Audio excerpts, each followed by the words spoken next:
నమస్కారం. నేను మీ గాల్లక లాలి మాట్లాడుతున్నా.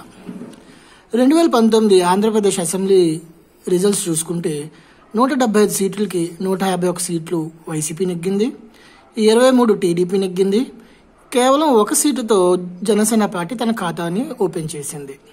ఈ 175 సీటుల్లో 119 కోస్టల్ ఆంధ్రాకి మరియు 56 రాయలసీమలో ఉన్నాయి. 119 కోస్టల్ ఆంధ్రాలో 98 వైసీపీ నెగ్గింది, 20 టీడీపీ నెగ్గింది. తన ఖాతా ఓపెన్ చేసిన ఏకైక సీటు ఈ కోస్టల్ ఆంధ్ర నుంచే జనసేన పార్టీకి ఉంది. అలాగే రాయలసీమ చూసుకుంటే 56లో 53 వైసీపీ నెగ్గింది, 3 మాత్రం టీడీపీ నెగ్గింది. ఇది 2019 రిజల్ట్స్.